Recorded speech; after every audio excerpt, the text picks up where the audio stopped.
अगर एक क्लास में 50 बच्चे हों तो 50वें वाले बच्चे का रोल नंबर क्या होगा, चलो पता करते हैं। So good morning everyone, this is JP sir. देखो भाई साहब, मतलब देखो जो एग्जाम्पल दिया था ना वो अलग है, क्वेश्चन थोड़ा अलग है।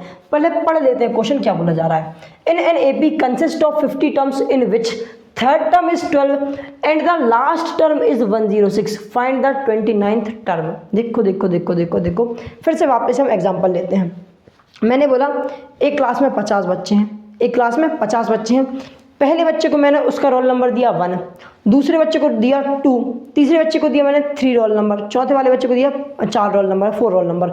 इस तरीके से अगर मैं रोल नंबर दे रहा हूँ सबको, तो जो सबसे लास्ट में बैठा होगा, अगर टोटल क्लास में 50 बच्चे हैं तो जो सबसे लास्ट वाला बच्चा होगा उसका रोल नंबर क्या होगा, 50 होगा। क्या होगा, सिंपल सी बात है, 50 होगा।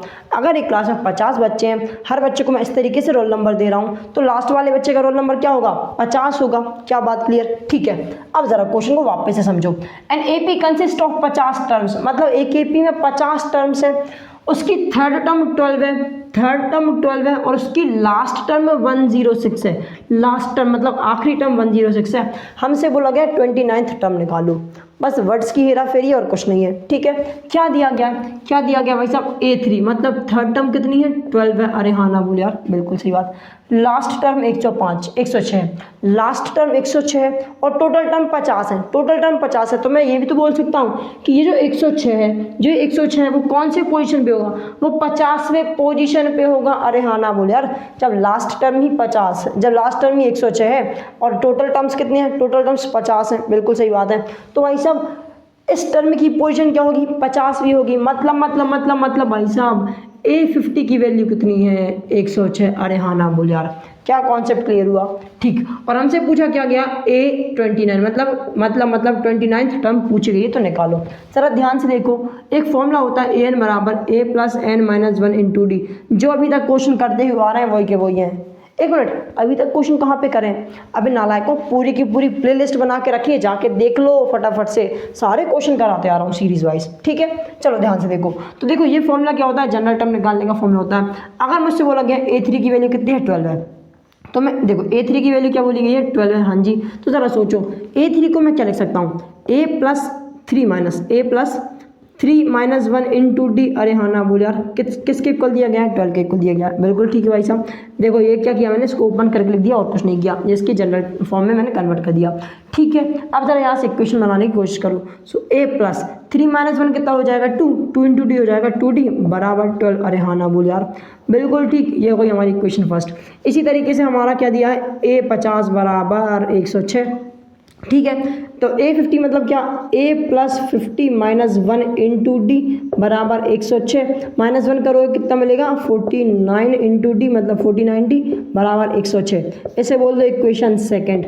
अब मुझे दिख रहा है, क्या दिख रहा है, अभी बोर्ड दिख रहा है, ब्लैक बोर्ड दिख रहा है, व्हाइट बोर्ड दिख रहा है, मार्कर दिख रहा है, ब्लैक कलर का, जो कि ध्यान से देखो पहली इक्वेशन सेकंड इक्वेशन दोनों है। इसमें A हमारा सेम है, मतलब इसका जो कोएफिशिएंट है सेम है, वो भी साइन के साथ। तो क्या करो, पहली इक्वेशन में से सेकंड को माइनस कर दो एलिमिनेशन मेथड से, जो कि तुम्हें आनी चाहिए या नहीं आती तो उसका भी चैप्टर करा रखा है, जाके देख लेना। पहली इक्वेशन A + 2d = 12, दूसरी इक्वेशन A + 49d = 106, माइनस कर दो, माइनस पूरी इक्वेशन के साथ आएगा। तो जब ब्रैकेट ओपन होगा सारे साइन चेंज हो जाएंगे अंदर वाले।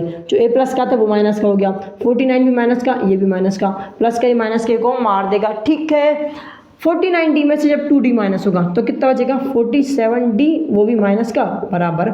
जब 106 में से 12 माइनस होगा, 106 में से 12 माइनस करो कितना मिलेगा, 94 मिलेगा, वो भी किसका, माइनस का। माइनस करना तो आता है ना, कर लेना भाई साहब, कर लियो। ठीक है, ये अपने आप से कर लियो। माइनस का साइन ग्रेटर नंबर के साथ, माइनस माइनस को मार देगा, मतलब क्या, 47d = 94। ओके, हाँ जी। सो d बराबर कितना, 94/47। 3 का टेबल आता है, क्या काम आएगा, शायद आ जाए शायद ना आए। किसका टेबल काम आ सकता है भाई साहब, 47 का ही टेबल काम आएगा मेरे हिसाब से। तो देखो 47 वन जा 47, 47 टू जा होता है 94, नहीं आता करके देख लो। 47 को 2 से मल्टीप्लाई करना जरा, 7 7 जा 14, 14 का 4, 1 कैरी ओवर, 4 2 से 8, 8 प्लस 1 9, मतलब 94। अरे हाँ ना बोल यार, क्या बात क्लियर। तो मतलब डी की वैल्यू कितनी आ गई, 2 आ गई। कितनी यार, 2, इसमें कोई दो राय वाली बात नहीं है। अब देखो डी की वैल्यू जो भाई सो या तो सेकंड इक्वेशन में रखो या तो फर्स्ट में रखो। मैं तो फर्स्ट में रख रहा हूँ। पुट डी बराबर 2 इन इक्वेशन फर्स्ट। मैं तो भाई साहब फर्स्ट में रखता हूँ, सिंपल होता है, आसान होता है। सेकंड भी आसान होती, तुम्हारे ऊपर डिपेंड करता है। तो पहले में रखोगे क्या है हमारी पहली इक्वेशन, ए प्लस 2d बराबर 12, सो ए प्लस 2 इंटू 2 बराबर 12। अरे हाँ ना मुझे यार, डी की वैल्यू रख दी, खेला खत्म। ए प्लस 2 इंटू 2 कितना होता है, 4 बराबर 12। 4 प्लस का इक्वल टू किस साइड आएगा, माइनस का हो जाएगा। 12 माइनस 4 कितना हो जाता है, 8। मतलब ए की वैल्यू कितनी आ गई यार, 8। डी की वैल्यू कितनी, 2। क्या ये निकालना था? अरे नहीं निकालना था ये। तो क्या निकालना था, मुझे तो 29th टर्म निकालनी है। देखो ना भाई साहब, 29th टर्म निकालनी है, लेकिन 29th टर्म निकालने के लिए मुझे फर्स्ट टर्म और कॉमन डिफरेंस निकालना बहुत ज़रूरी था, जो कि मैंने बहुत ज़रूरी काम बहुत जल्दी से कर लिया है। तो आगे काम फटाफट करते हैं। हमें क्या निकालना है, 29th टर्म निकालना। मतलब क्या, ए प्लस 29 माइनस 1 इंटू डी। अरे हाँ ना बोल यार, ए 29। अच्छा, ए की वैल्यू कितनी है, ए की वैल्यू भाई साहब 8 plus plus plus plus plus 29 1 minus 1 कितना होता है, 28 इंटू डी की वैल्यू कितनी यार, डी की वैल्यू कितनी है, डी की वैल्यू कितनी है, डी की वैल्यू 2 है। सो कर दो 829 बराबर 8 प्लस 28 20, 22 56। कितना यार, 56। इसमें कोई शक और संशय वाली बात तो बिल्कुल नहीं है। ए में प्लस करोगे, सॉरी 8 में प्लस करोगे 56 हो जाएगा 64। मतलब भाई साहब इस टर्म, इस एपी की जो 29th टर्म है, कौन सी 29th यार, कौन सी यार 29th टर्म कितनी होगी, 64। कितनी यार, 64। इसमें कोई दिक्कत वाली बात नहीं है और ना होनी चाहिए। क्या कॉन्सेप्ट समझ आया? 2 इक्वेशन बनाई, हाँ जी 2 इक्वेशन बनाई, 2 इक्वेशन को सॉल्व किया, कॉमन डिफरेंस और निकाला, उसको फटाफट से रखा, खिला खत्म। क्लियर, ठीक। स्क्रीनशॉट ले लो, ले लिया। अगर वीडियो पसंद आई, वीडियो समझ आई, वीडियो को लाइक करो, चैनल सब्सक्राइब करो। मिलेंगे नेक्स्ट वीडियो में, तब तक के लिए bye bye and have a good day.